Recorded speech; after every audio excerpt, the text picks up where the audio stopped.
So we had a week break of UFC, sort of a well-needed break, but we're back. We have a card. It's the UFC Denver card. Is it a great card? Not particularly. It should. Will I have some fun fights? Most definitely. So the first fight I'm looking at on Tapology. I don't believe this is the correct order, but this is how Tapology has it, so this is how I'm going to do it. We have Josh Fremd versus Andre Petrovsky. I'm taking Andre Petrovsky. I know he got slept by Jacob Malkoun with like a thigh collision, I guess, and then obviously he got slept by Michel Pereira. But Josh Fremd, in my opinion, is like bottom tier, like at middleweight. He beat Cedric Dumas when he was high. I'm not taking that win away from Josh Fremd. Like Cedric Dumas or Damas shouldn't have been high when he was fighting Josh Fremd in the first place. So that's Josh Fremd's win. He clearly wins that, but I don't know. I don't think he's gonna win this fight though. I just see Andre Petrovsky being so much bigger. Maybe not bigger, like not height wise, but stronger, I should say. I think Andre Petrovsky is going to be the more physical guy here. Yes, Joshua Fremd is 6'4". He is a tall middleweight, but he's not like a strong guy. He's not really. He's like sort of skinny, fat sort of build. He's not like a physical specimen by any means. And you look at the guys he's lost to, Gregory Rodriguez, nothing wrong with losing to Robocop, Hernandez, but Trayshawn Gore, that is a stinky, stinky loss to have, especially by guillotine. And then he lost to Roman Kopylov, nothing, you can't really complain there. That's not like a bad loss by any means. He got battered in that fight, hasn't fought since. But I really do think Petrovsky's going to win this. Petrovsky is a great grappler. Like, it is his bread and butter. Sorry about that. Yeah, it is his bread and butter. He has like a pretty good overhand as well. That is his striking arsenal. I think Fremd probably has the better striking. He can kick. That's it. He can kick. But I think Andre Petrovsky can get down Fremd and eventually either get a decision or a submission. I'm going to say guillotine though. I think Josh Fremd is susceptible to that guillotine that Trayshawn Gore got on him. I think Andre Petrovsky is much more technical than Trayshawn Gore, and they're both tough alumni as well, Andre Petrovsky and Trayshawn Gore, so fuck it, let's go with that. Then we have Montel Jackson versus Damon Blackshear. This is an interesting fight to predict, man. Montel Jackson is, in my opinion, the dark horse of the division, one of the dark horses. Really fucking good fighter. Arguably for Blackshear, he arguably beat Mario Batista, which was really impressive. Like, a lot of people did really think he won that, and he gave Farid Basharat a run for his money. Like, his record doesn't speak to the level this guy's at. This guy is really good, which, Chris Montigno also beat him, which is fucking insane. Chris Montigno is like weirdly good on the regional scene, but on the UFC, obviously, just not as good. But I think I'm going to go with Montel Jackson. He's on a hell of a run right now. He lost to Brett Johns a while ago, but Brett Johns is massive for bantamweight. I don't think Damon Blackshear is going to be that much of a physical specimen compared to Montel Jackson. Jackson's powerful. Blackshear's got a good chin on him as well, but I'm going to go Montel Jackson as well. I just think he's going to get this one done. And I also think he's probably better prepared than Damon Blackshear. I don't think Damon Blackshear was booked for anything. No, he wasn't. He lost to Batista last year. While Montel Jackson, he has been booked against Gutierrez. He was booked against Sedna Magomedov.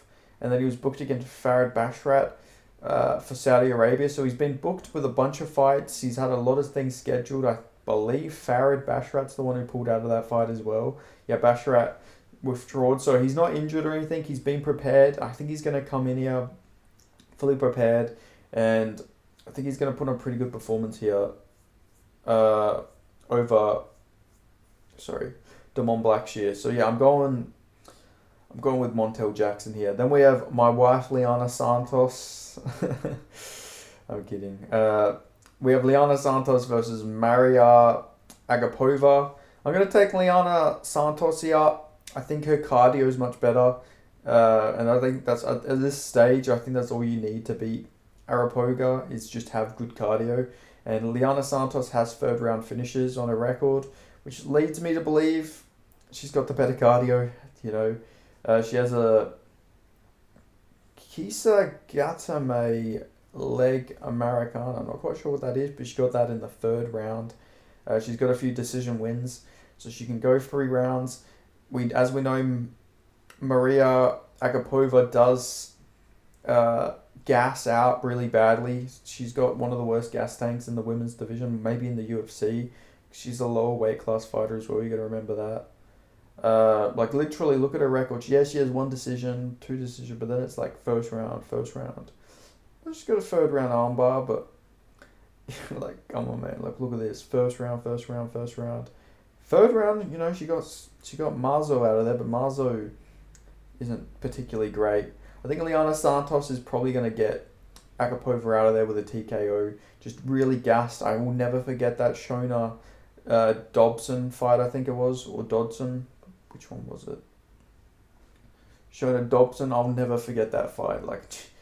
Never. I can just never fucking forget that. It was horrible, man. She gassed so badly. But I'm going to go Liana Santos. Late second round, early third round TKO, just due to cardio. Then we have Jasmine Jasudavicius versus Fatima Klein. Fatima Klein doesn't seem like a bad fighter by any means. She doesn't look like she's bad from what I've seen, but she is undersized here. Jasudavicius is the bigger woman. Klein's moving up short notice to go up a weight class. I think Jasudavicius is going to be much bigger, and I think she can sort of just bully Fatima a little bit. I think Fatima's got a good shot, but I think Jasudavicius is probably going to lay on top of her. I know that Fatima's got very good jiu-jitsu, but I think Jasudavicius can just win this fight via size and not get caught in a submission. So I'm going to go Jasudavicius by decision. Then we have Joshua Van versus Charles Johnson. I'm going to take Joshua Van here. Both got very good boxing. Both very, very, just very good boxers. Both very active fighters. Both take short notice fights. Both always prepared. Seems like they train all year round. They don't get out of shape or anything like that. But Joshua Van, I think, is the better boxer here. Charles Johnson's a good boxer, but he's not as powerful. He does have a few finishes here and there, but I think Joshua Van's more powerful, and I think he's got the better finishing instinct here. I don't see there being any grappling. If there was, Charles Johnson has some of the best takedown defense in the division, but I'm gonna go Joshua Van here I'm gonna go decision. But I think he's going to win the fight via dropping Charles Johnson. I think he's going to get some knockdowns on Charles Johnson and get it over and done with. I'm going to go Joshua Van, but I'm glad this fight got added. This fight really does help the card a lot to have this fight on here, so I'm really glad to see that. Then moving on, we have Cody Brundage versus Abdul Razak Al Hassan. Interesting fight, man. I can honestly see Cody Brundage winning this fight, if I'm going to be real with you guys. Cody Brundage could just pull a Jacob Malkoun. I don't think he's as good as Jacob Malkoun. I know he's technically got a win, but there was a DQ. Malkoun was sort of just dominating Cody Brundage. But he also gasses. Cody Brundage has a horrible gas tank. He wouldn't be able to keep up the pace that Jacob Malkoun did with those takedown after takedown. So I could see Cody Brundage winning the first round here, but I think Abdul Razak Al Hassan will just chin him if he does. Sorry, why is it you? I think Cody Brundage could really put on a good takedown, get a takedown, maybe some ground and pound on Razak Al Hassan. But then once that second round comes, I just think Cody Brundage is going to look spent. He's going to look broken. I think Abdul is going to KO him. So I'm going to go Al Hassan here. Not super confident, but I will say Al Hassan gets it done. It's crazy that I've gotten to the point where I'm like, fuck, will Abdul Razak Al Hassan beat Cody Brundage? Seriously, I'm really not even confident at this point. We have Christian Rodriguez versus Julian Erosa.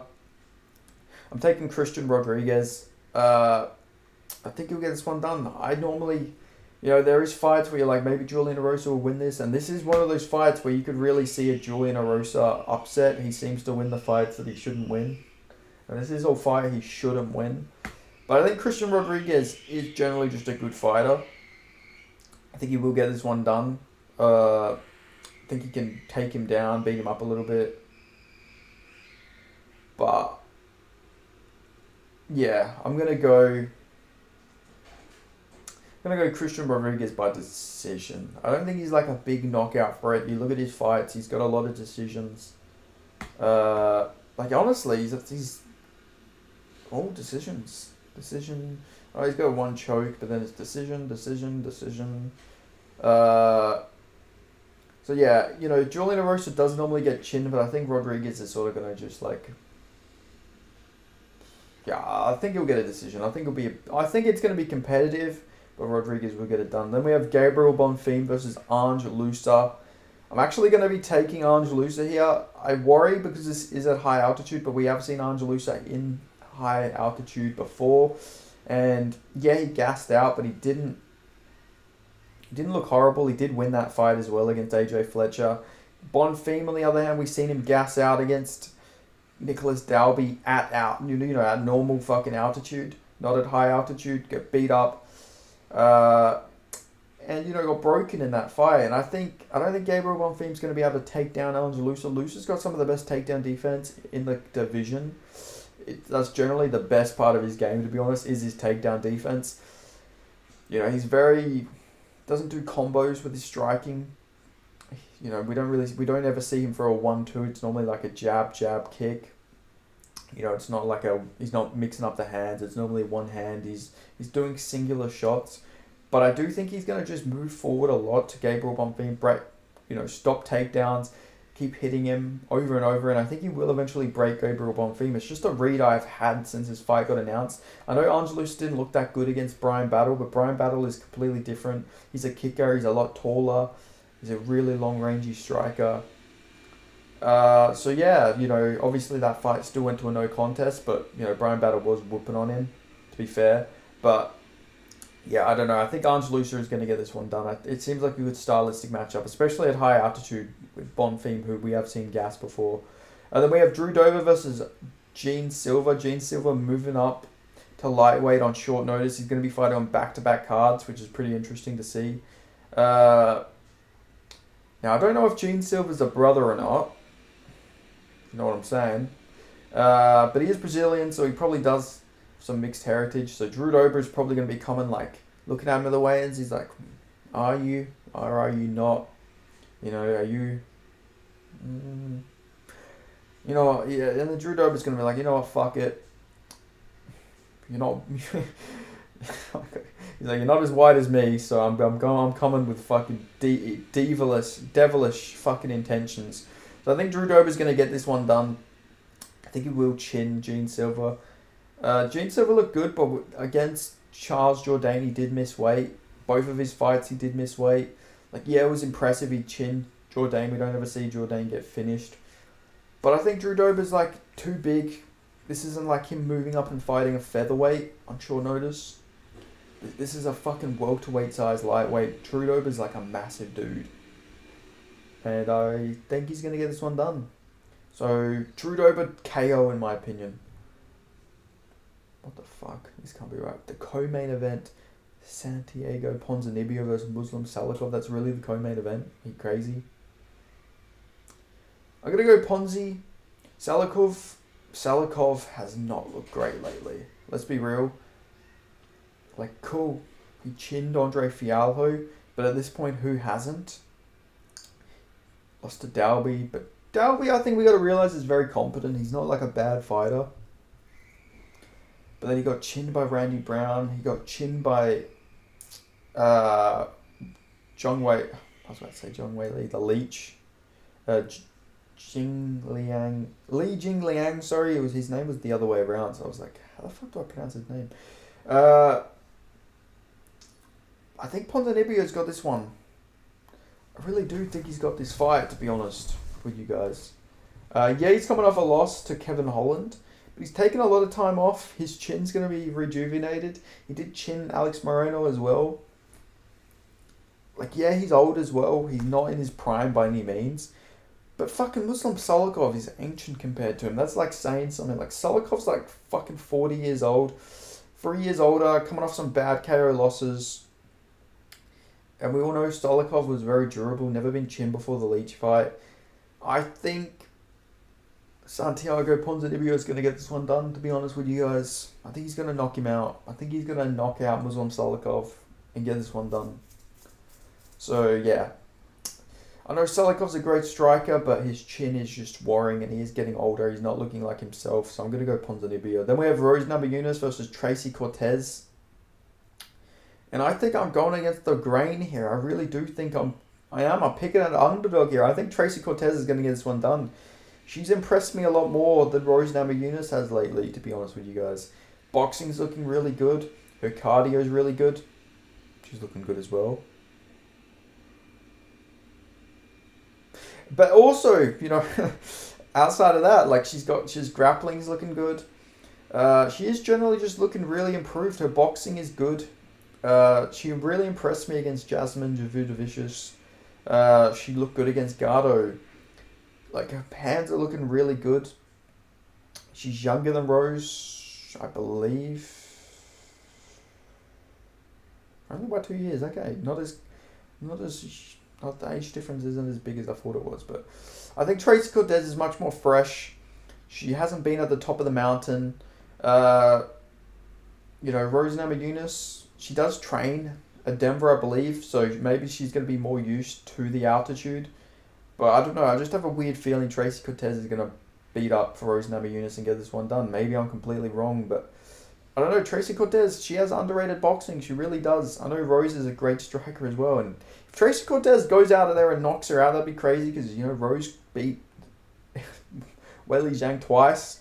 But I don't know. I have a feeling Tracy Cortez is going to get this one done. I know it's fucking crazy to say, but Rose just hasn't looked like herself lately.